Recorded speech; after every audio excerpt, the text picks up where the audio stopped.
I'm here at Austin's most famous Instagram mural to ask what's the stupidest things people have done for love. I met this girl one time, and after that I said, how about we go to Arizona? And here we are 2 years later. Did it work? It did.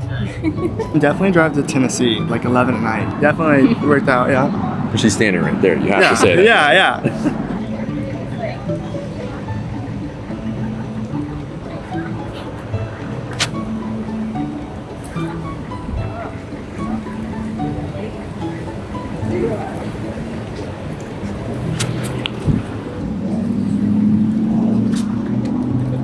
When we do things in the name of love, it feels like we're making a choice, right? But what if it isn't a choice? What if our brains made us do those dumb things for a reason?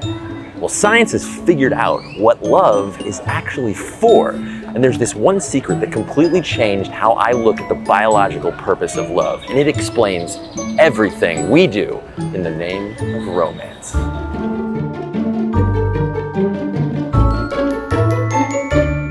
Love is a mysterious thing, and it makes people do absolutely bananas stuff. Like moving across the country for someone you've just known for a few days, that tattoo you don't like to talk about, or how you gave her that mint condition first edition Charizard card that she will definitely later lose. I didn't make these up. According to the internet, these are all things that otherwise normal people have done for love.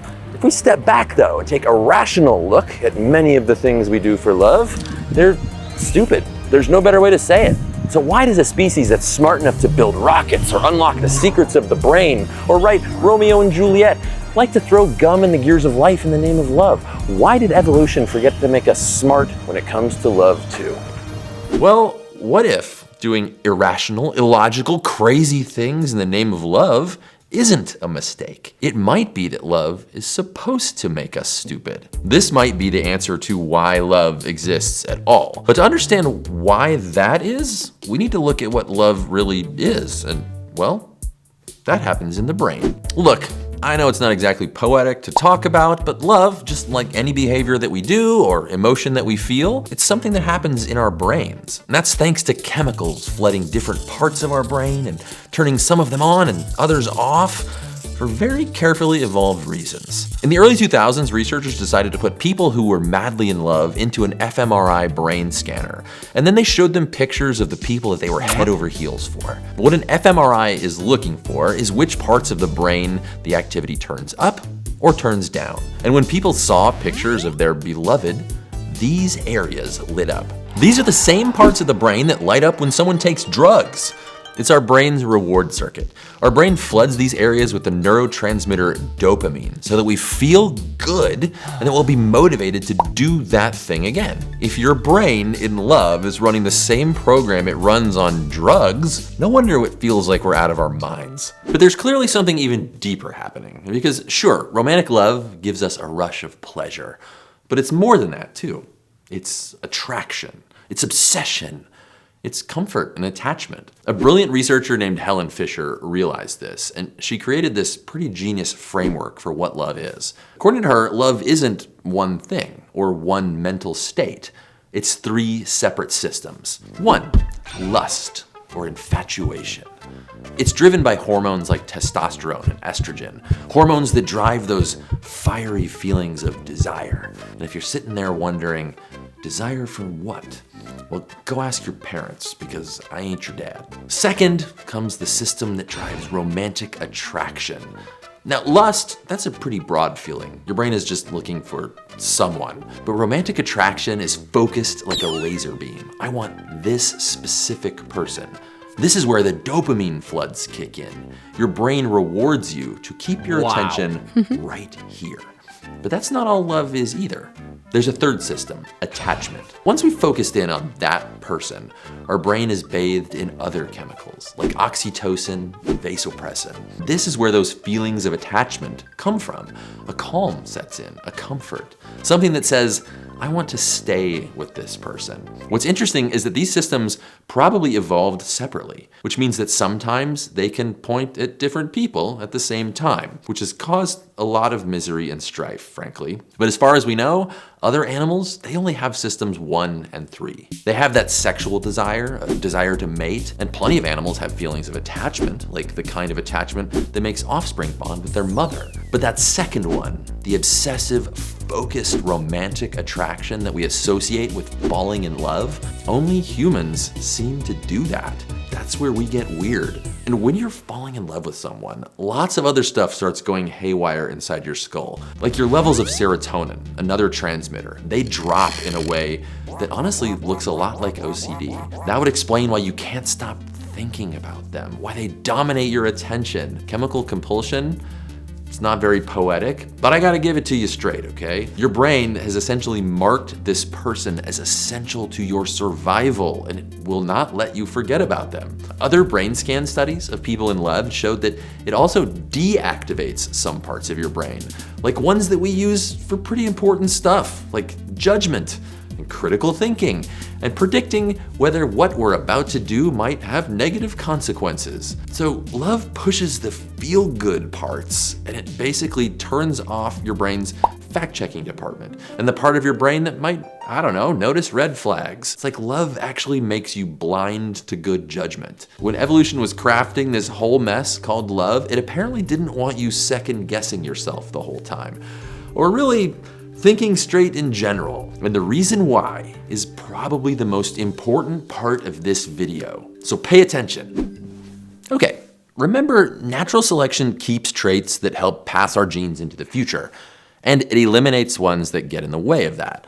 So why the heck would natural selection build something like love? What is in it for us and the future of our genes? Sticking with one mate is actually pretty rare on our branch of the family tree. Only about 3 to 5% of mammals form lasting pair bonds. Think about it. If natural selection was only about getting as many copies of your genes into the future as possible, then investing in one partner and just one or a few offspring, that seems like a bad bet. So why did humans evolve to do exactly this? Next to, I don't know, a baby panda, human infants may be the most helpless mammal babies on Earth. They need constant care for years. It's a lot. I mean, you think I look older these days because I'm making YouTube videos? No, it's because I have 2 little kids. Human babies need so much care because, well, they come out half cooked. And these brains are ginormous relative to our body size. And I'm not just talking about mine, yours too. Except for you, Frank. I'm not sure about you.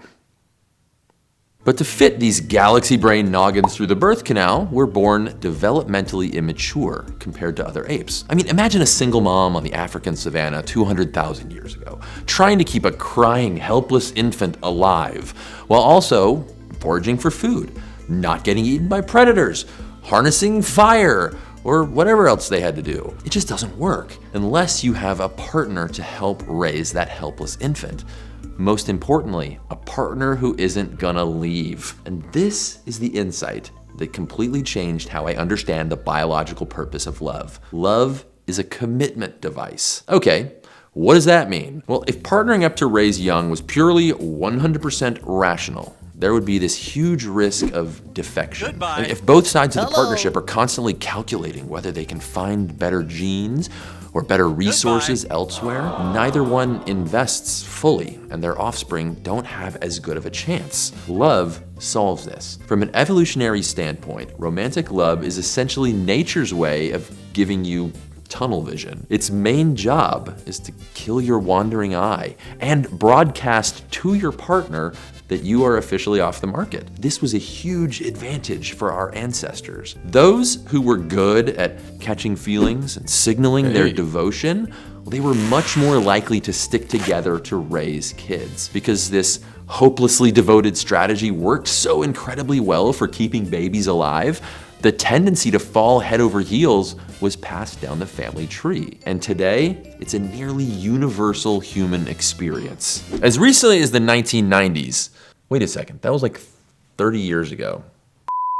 Way back in the 1990s, many researchers thought that romantic love was just a cultural thing and was unique to modern Western culture. Not only was that super wrong, it's also pretty racist too. Over the past 30 years, researchers have studied hundreds of different cultures and societies and surveyed hundreds of thousands of people from different backgrounds. And they've found that romantic love is universal. Essentially, all humans say that they'd rather commit to a long-term relationship with someone that they are in love with. Now, within those results, across cultures, women tend to value romantic love slightly more than men. And the fewer resources someone had, or the more children that they had, the more they valued love. Now, these support the hypothesis that love evolved specifically to hold partnerships together. The people who'd be most devastated if the bond broke, we're talking about women carrying the heavier biological cost of reproduction, people with fewer resources to fall back on, parents with more children depending on them. Those are exactly the people who rate love as more important. We see the same patterns of brain activation across cultures too. Love isn't a Western concept or a modern thing. It's the human brain doing the same thing across hundreds of societies that until recently never had contact with each other. And that's all thanks to evolution. But although love does seem to be uniquely human, we can see evidence of similar brain chemistry and behaviors in other animals. And this might give us some clues to how love evolved in our species. Meet the adorable prairie vole. This small North American rodent is special because it forms lifelong pairs bonded to one other individual. Its close cousin, the meadow vole, is totally promiscuous.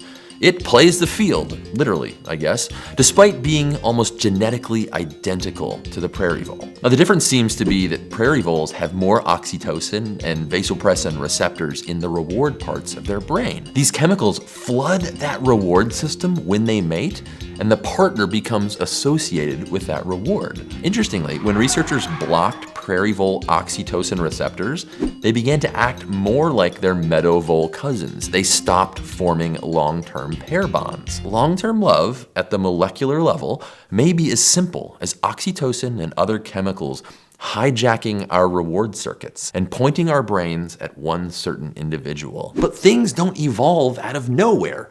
So where did this pair bonding chemical circuitry actually come from? The leading hypothesis is that romantic love hijacked the same system that makes mothers and infants bond. Oxytocin is the same hormone that floods a mother's brain during breastfeeding and caring for their child. Studies of brain imaging have shown that motherly attachment and romantic attachment, they look a lot alike in our heads. Does that mean that when you look at your romantic partner, it's like looking at your mom or your baby? Honestly, that's a question between you and your therapist. But it does suggest that instead of building love from scratch, it seems like evolution took some existing hardware, that powerful bonding mechanism between mothers and their young, and then repurposed it for adult romantic relationships. So, decades of research have proven that love is a universal human condition and that it's deeply rooted in our biology. But when you dig a little deeper, there's still a lot about romantic love and partnering up with one mate that still doesn't seem to make sense, biologically speaking. And here,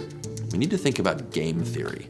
Game theory is basically the science of how people make decisions when everyone is trying to make the ideal choice for themselves. What's the smartest move when your outcome depends on what someone else does? For love, if your goal is just purely to find the most optimal mate, well, shouldn't you always be open to upgrading to a better partner? Perhaps better resources or better genes, better compatibility. Well, this is known as the defection problem in evolutionary game theory. According to that game theory, if everyone else isn't defecting, then, well, yes, your right move might be to trade up to someone else. But there's a catch. If everyone defects, then you get a population where nobody invests deeply in any partnership. Offspring don't get as much parental care, and the whole system gets worse until it collapses. Evolution came up with some creative ways to keep this from happening. The first, jealousy. Jealousy is basically a threat detection system. It activates when your pair bond is threatened.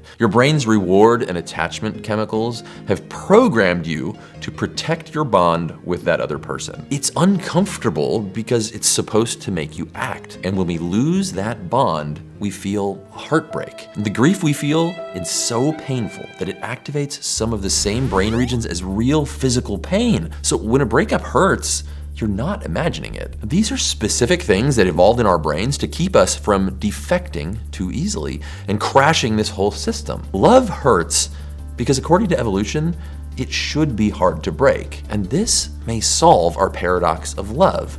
From the individual's perspective, well, love may be irrational. But from the whole species' long-term perspective, love is the most rational solution to the problem of sending more of our genes into the future. There's still plenty we don't understand about love. Like, why do some people fall in love so hard so fast? And brain imaging has shown us that the early stage intensity of love, well, that almost always fades, and that's natural. But some long-term couples still show that same activation after decades. And some people don't seem to be very much interested in romantic love compared to the average human. All of these may be due to genetic variation in those chemical receptors in the parts of our brain that feel reward and attachment. But there's plenty of open questions. Love in the modern world, well, it's all pretty different than the world in which love evolved, right? I mean, for one, romantic love today isn't all about having children and securing resources like it was, say, a few 100,000 years ago out on the savannah. And of course, love can thrive in relationships that aren't just one male and one female.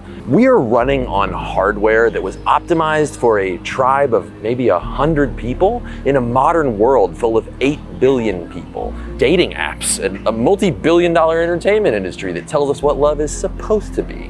What I mean is, well, I don't think we can blame the Bachelorette on evolution. We do lots of crazy things for love, but maybe a species where people are capable of that level of devotion is a species where everyone does better. That choice you make for love may be dumb, but it's just an ancient evolutionary program that helped make our species. And that's pretty smart, if you ask me. Stay curious. Thank you for sticking around to the end of the episode. We hope you enjoyed this one. Why don't you head down to the comments and tell me what the dumbest thing that you've ever done for love is, and I'll go down there and pick my favorites. I'm definitely not sharing my own. This show would not exist without the direct support of our Patreon members, like these fine folks at our top tier. Educational content is expensive and time-consuming. We are dedicated to bringing you one-of-a-kind, deeply researched science stories. We think the world would be worse off without shows like this one. We need your support to keep doing it. So if you'd like to join our community, help us make more videos like this one, check out the link down in the description. See you in the next video. Love ya. Dios. I'm incapable of real human speech.